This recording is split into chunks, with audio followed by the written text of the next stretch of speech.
नमस्कार दोस्तों, online study पे आप सभी दोस्तों का बहुत बहुत स्वागत है। दोस्तों आज की इस वीडियो के माध्यम से हम लोग अध्ययन करने वाले हैं वायुमंडल के परतों के बारे में कि वायुमंडल को कितने परतों में इसको विभाजित किया गया है। इस परतों के बारे में हम लोग अध्ययन करेंगे और उससे रिलेटेड, उससे संबंधित मुख्य बिंदु को भी हम लोग आज बारीकी से देखेंगे, ताकि आने वाले एग्जाम में, कोई भी एग्जाम में अगर इस टॉपिक से रिलेटेड क्वेश्चन पूछा जाए तो उसको हम लोग भली भांति से उसको हम सही सलामत उसको सही उसका जवाब दे सकें। दोस्तों इस प्रकार से अध्ययन करना है। तो शुरू करते हैं दोस्तों। सबसे पहले हम लोग देखते हैं कि वायुमंडल जो है, वायुमंडल क्या है। वायुमंडल एक गैस या आवरण है, ठीक है। गैस, इसमें अनेक प्रकार का गैस पाया जाता है, ठीक है। अनेक प्रकार गैसों का एक मिश्रण है। वायुमंडल क्या है?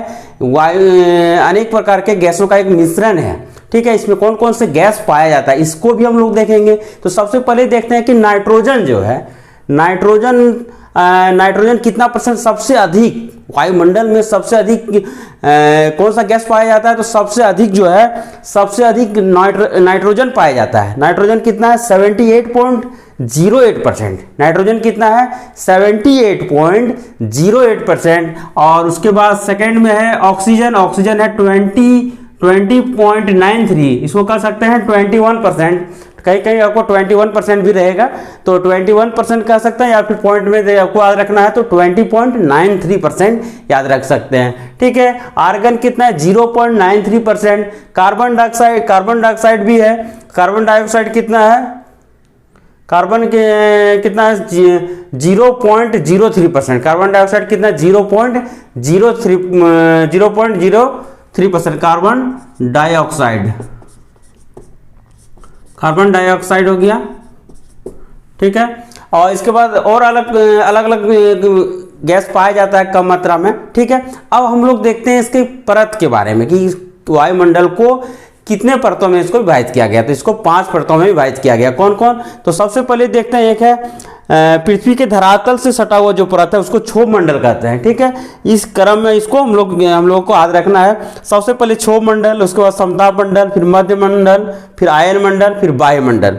1 2 3 4 5, इन 5 मंडल को, इन 5 परतों को हम लोग को अध्ययन करना है। तो देखेंगे क्षोभ मंडल में क्षोभ मंडल की ऊंचाई कितनी है। तो क्षोभ मंडल की ऊंचाई जो है, ध्रुवों पर इसकी ऊंचाई कितनी है? तो 8 किलोमीटर है। ध्रुवों पर इसकी ऊंचाई कम है और विषुवत रेखा पर इसकी ऊंचाई अधिक है। विषुवत रेखा पर इसकी ऊंचाई कितनी है? तो विषुवत रेखा पर इसकी ऊंचाई 18 किलोमीटर है। विषुवत रेखा पर इसकी ऊंचाई 18 किलोमीटर है, जबकि ध्रुवों पर इसकी ऊंचाई कितना है? 8 किलोमीटर क्षोभ मंडल की, ठीक है। सबसे पहले इसको हम लोग कैसे याद रखें कि पृथ्वी के धरातल, देखिए पृथ्वी का धरातल एक सतह है। सतह से लगा हुआ जो परत है, पृथ्वी के धरातल के जस्ट ऊपर जो परत है उसको क्या हम लोग कहते हैं? क्षोभ मंडल। और कौन सा परत है? क्षोभ मंडल है, ठीक है। क्षोभ मंडल, इसको इंग्लिश में कहते हैं ट्रोपोस्फियर। इसको कहते हैं इंग्लिश में ट्रोपोस्फियर। क्या कहते हैं? ट्रोपोस्फियर, ठीक है। तो क्षोभ मंडल की ऊंचाई क्या हो जाएगा? अगर पूछा जाए ध्रुवों पर इसकी ऊंचाई कितनी है, तो ध्रुवों पर इसकी ऊंचाई है 8 किलोमीटर। और विषुवत रेखा पर इसकी ऊंचाई कितनी है? तो विषुवत रेखा पर इसकी ऊंचाई 18 किलोमीटर है, ठीक है। दोनों कंडीशन में हम लोग इसका जवाब दे सकते हैं। ध्रुवों पर 8 किलोमीटर, विषुवत रेखा पर 18 किलोमीटर। अगर एवरेज पूछा जाए, औसत पूछा जाए, तो औसत हम लोग भी दे सकते हैं। औसत 12 से 16 के बीच में होता है, ठीक है। 12 से 16 के बीच में इसके औसत ऊंचाई होता है, ठीक है। ठीक इसके ऊपर क्षोभ मंडल के बाद, क्षोभ मंडल के ठीक इसके ऊपर जो है कौन सा परत, कौन सा मंडल है? तो समताप मंडल है, ठीक है। कौन सा मंडल है? समताप मंडल। तो समताप मंडल की ऊंचाई क्या है? ध्रुवों पर इसकी ऊंचाई 8 किलोमीटर से लेकर 50 किलोमीटर तक की जो परत है वह परत क्या कहलाता है? समताप मंडल कहलाता है ध्रुवों पर। और विषुवत रेखा पर जो है 18 किलोमीटर से लेकर 50 किलोमीटर तक की ऊंचाई, 18 से लेकर 50 किलोमीटर तक की ऊंचाई तक को समताप मंडल कहते हैं, ठीक है। क्या कहते हैं? समताप मंडल, ठीक। समताप मंडल के ऊपर में जो है मध्य मंडल है। मध्य मंडल की ऊंचाई कितनी है? 50 से 80 किलोमीटर, ठीक है। 50 से 80, इसकी कितनी मोटी परत है? ये 30 किलोमीटर की। 50 से 80 तक के परत को क्या कहते हैं हम लोग? मध्य मंडल कहते हैं। तो मध्य मंडल देखिए मध्य में है, 5 मंडल है, 5 के मध्य में है, बीच में है, इसलिए इसको मध्य मंडल। और 2 ऊपर है 2 नीचे है, ठीक है। इस प्रकार से हम लोग को याद रखना है कि मध्यमंडल मतलब मध्य में है, ठीक है। मध्य में ये है, 2 नीचे और 2 ऊपर, ठीक है। तो मध्यमंडल हो गया। अब आयन मंडल आता है। मध्यमंडल के ऊपर जो मंडल है आयन मंडल है। आयन मंडल 80 किलोमीटर से लेकर 400 तक के किलोमीटर तक की ऊंचाई को, 80 से लेकर 400 तक, 400 किलोमीटर तक की ऊंचाई को कौन से परत कहते हैं? तो आयन मंडल कहते हैं। क्या कहते हैं? आयन मंडल, ठीक। और 400 किलोमीटर से ऊपर तक की ऊंचाई, उसका निर्धारित सीमा नहीं है। 400 से ऊपर, 400 से ऊपर जैसे हम लोग जाते हैं वो वायुमंडल कहलाता है। 400 किलोमीटर से ऊपर की ऊंचाई को वायुमंडल के अंतर्गत रखा गया है। तो हम लोग क्या देखे? 5 मंडल को देखे, इसके ऊंचाई के क्रम में देख लिए, ठीक है। सबसे पहले क्षोभ मंडल, फिर समताप मंडल, फिर मध्य मंडल, फिर आयन मंडल, उसके बाद वायुमंडल, वायुमंडल या बहिर्मंडल, ठीक है। अब देखते हैं इससे रिलेटेड मुख्य बिंदु को, कि किस मंडल में क्या क्या घटना होती है, किस मंडल से क्या रिलेटेड मुख्य बिंदु है, इसको हम लोग देखते हैं। तो सबसे पहले हम लोग नीचे से ही अध्ययन करेंगे, नीचे से ही क्षोभ मंडल से शुरू करते हैं। सबसे नीचे क्या है मेरा? क्षोभ मंडल है, ठीक है। क्षोभ मंडल जिसको ट्रोपोस्फियर कहते हैं, ठीक। क्षोभ मंडल में क्या होती है? मौसम संबंधी, ठीक है, चाहे बादल का बनना हो, वर्षा होना, बिजली कड़कना, या फिर कह सकते हैं आंधी तूफान, ये मौसम संबंधी जो भी घटना है, ये सब घटना किस मंडल में घटित होता है? तो क्षोभ मंडल में। किस मंडल में? क्षोभ मंडल में, ठीक। मौसम संबंधी जितने भी घटना घटित होती है सब किस मंडल में घटित होती है? तो क्षोभ मंडल में, ठीक है। आगे देखते हैं कि क्षोभ मंडल में 1 डिग्री सेल्सियस टेम्परेचर कम होता है। कब कम होता है? कि 165 किलोमीटर, किलोमीटर नहीं होगा, मीटर होगा। 165 मीटर, मतलब जैसे से ऊपर जाते हैं, जैसे से ऊपर की ओर बढ़ते हैं, 165 प्रति 165 मीटर पर 1 डिग्री सेल्सियस टेम्परेचर इसका क्या होता है? कम हो जाता है, ठीक है। 1 डिग्री सेल्सियस इसका टेम्परेचर कम हो जाता है, ठीक है। जैसे कह सकते हैं 1 किलोमीटर यदि ऊपर जाते हैं तो 6.4 डिग्री सेल्सियस टेम्परेचर कम हो जाता है। ये घटना किसमें होता है? क्षोभ मंडल में ही होता है। ये सब मंडल में, सब परत में ये नियम लागू नहीं होता है। ये सिर्फ क्षोभ मंडल का एक गुण है कि जैसे से ऊपर जाएंगे वैसे वैसे इसका टेम्परेचर कम होता है, ठीक है। और इसमें है कि ध्रुवों पे उसकी ऊंचाई कितना हो गई? ध्रुवों पे उसकी ऊंचाई 8 किलोमीटर और विषुवत रेखा पर 18 किलोमीटर, ठीक है। आगे है कि संवहन मंडल, इसको संवहन मंडल भी कहा जाता है। इसको क्या कहा जाता है? संवहन मंडल भी, क्योंकि इसमें संवहन धाराएं चलती है, इसमें संवहन धाराएं चलती है, ठीक है। और एक और इसका विशेषता है क्या? गर्मी में क्षोभ मंडल की ऊंचाई जो है, ये ऊंचाई जो देख रहे हैं क्षोभ मंडल की ऊंचाई गर्मी में बढ़ जाती है, क्योंकि गर्मी में क्या होता है? गर्म हवा गर्म होकर ऊपर बढ़ती है तो इसकी ऊंचाई बढ़ जाती है।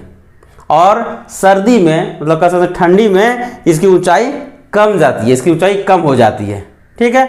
तो इससे रिलेटेड कितना पॉइंट हो गया? एक मौसम संबंधी हो गया, दूसरा एक टेम्परेचर की जैसे 165 मीटर ऊपर जाएंगे 1 डिग्री टेम्परेचर कम हो जाएगा। गर्मी दिन में इसकी ऊंचाई बढ़ जाती है, ठंडी दिन में इसकी ऊंचाई कम हो जाती है, ठीक है। इसकी ऊंचाई कितनी है इस क्षोभ मंडल की? तो ध्रुवों पर 8 किलोमीटर, विषुवत रेखा पर 18 किलोमीटर, ठीक है। ये सब हो गया आपका क्षोभ मंडल से रिलेटेड। अब देखते हैं हम लोग दूसरा है समताप मंडल। क्या है? समताप मंडल। समताप मंडल में क्या होता है कि मौसम संबंधी घटना इसमें घटित नहीं होती है। मौसम संबंधी कोई भी घटना इसमें समताप मंडल में घटित नहीं होती है। इसीलिए समताप मंडल को वायुयान उड़ाने के लिए, जेट विमान उड़ाने के लिए आदर्श मंडल माना जाता है। वायुयान हम लोग जो देखते हैं, हवाई जहाज है, जेट विमान है, तो देखते हैं कि जो उड़ान भरती है वो समताप मंडल में, ठीक है, क्षोभ मंडल से ऊपर जाकर, यहाँ से धरातल से उठती है और क्षोभ मंडल को पार करके ऊपर में जाके वो फ्लाइट करती है, ठीक है। क्योंकि क्षोभ मंडल में तो वो नहीं कर सकती, क्षोभ मंडल में बादल रहता है, वो तो उसको डिस्टर्बेंस होगा। लेकिन समताप मंडल में क्या होता है? मौसम क्लियर होता है, मौसम संबंधी वहाँ कुछ भी घटना समताप मंडल में घटित नहीं होती है। इसलिए समताप मंडल को वायुयान, जेट विमान, ठीक है, ये सब उड़ाने के लिए आदर्श माना जाता है, ठीक। और समताप मंडल में, ठीक, समताप मंडल में एक परत पाया जाता है, ओजोन परत, O3 जिसको कहते हैं।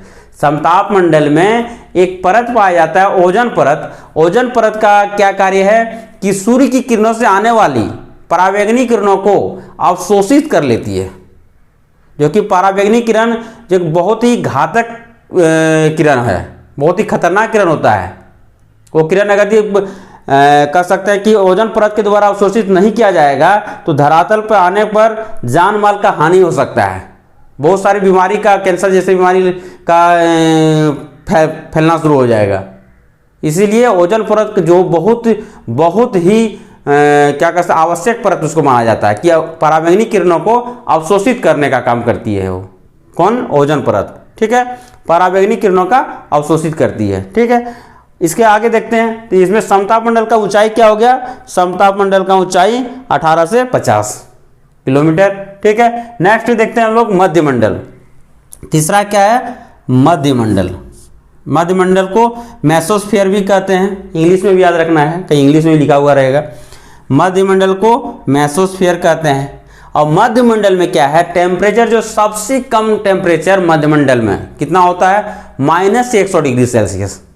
सबसे कम टेम्परेचर मध्य मंडल में -100 डिग्री सेल्सियस होता है। और उल्का संबंधी जो भी घटना घटित होता है वो मध्य मंडल में होता है। उल्का संबंधी घटना किस में घटित होता है? मध्य मंडल में। ठीक है, इसमें 2 ही पॉइंट है। नेक्स्ट देखते हैं, इसकी ऊंचाई हो गया 50 से 80 किलोमीटर। 50 से 80 किलोमीटर के बीच में जो परत पाया जाता है उस परत को हम लोग मध्य मंडल कहते हैं। ठीक है, मध्य मंडल हो गया। इसके ऊपर है, इस चौथा है आयन मंडल। क्या है? आयन मंडल, आयनोस्फीयर। आयन मंडल, आयन मंडल में क्या है? रेडियो तरंगें संबंधित, रडार संबंधित, टेलीफोन, ये सब जो है, टेलीविजन की सब सुविधा जो हम लोग को मिलता है, ये सिग्नल जो हम लोग को मिलता है ये कहाँ से मिलता है? आयन मंडल से ही मिलता है।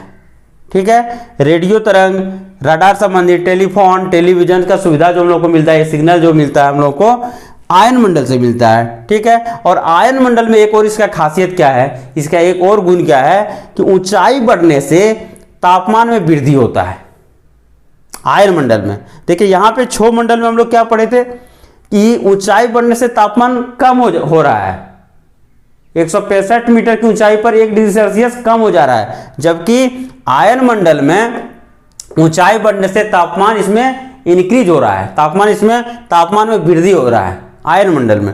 ठीक, नेक्स्ट है आयन मंडल का, इसका ऊंचाई हो गया 80 से 400, 80 किलोमीटर से लेकर 400 किलोमीटर तक के ऊंचाई को आयन मंडल में रखा गया है। ठीक है, नेक्स्ट हम लोग पढ़ते हैं, 5वां है बहिर्मंडल या बाह्य मंडल। क्या है? बहिर्मंडल या बाह्य मंडल। इसमें क्या देखना है कि इसमें अंतरिक्ष यात्री जो है, अंतरिक्ष यात्री, उपग्रह, पृथ्वी की परिक्रमा, ये सब घटना किसमें होता है? वायुमंडल में होता है। किसमें होता है? तो वायुमंडल में होता है। ठीक है, और इसका ऊपरी सीमा निर्धारित नहीं किया गया है। ऊपरी 400 किलोमीटर से ऊपर जो है कहाँ तक है, इसका ऊपरी सीमा निर्धारित नहीं किया गया। 400 किलोमीटर से ऊपर जहाँ तक हो वायुमंडल के अंतर्गत ही आता है। और इसमें वायुमंडल में हाइड्रोजन और हीलियम गैस की प्रधानता होती है। वायुमंडल में हाइड्रोजन और हीलियम गैस की प्रधानता होती है। तो दोस्तों आज हम लोग वायुमंडल के विभिन्न परतों के बारे में और इससे रिलेटेड मुख्य बिंदुओं को हम लोग देखें। तो दोस्तों आशा करते हैं कि आप लोगों को यह वीडियो बहुत ही अच्छा लगेगा। अगर अच्छा लगे तो लाइक कीजिए, कमेंट कीजिए और हमारा यूट्यूब चैनल ऑनलाइन स्टडी को सब्सक्राइब कीजिए। धन्यवाद।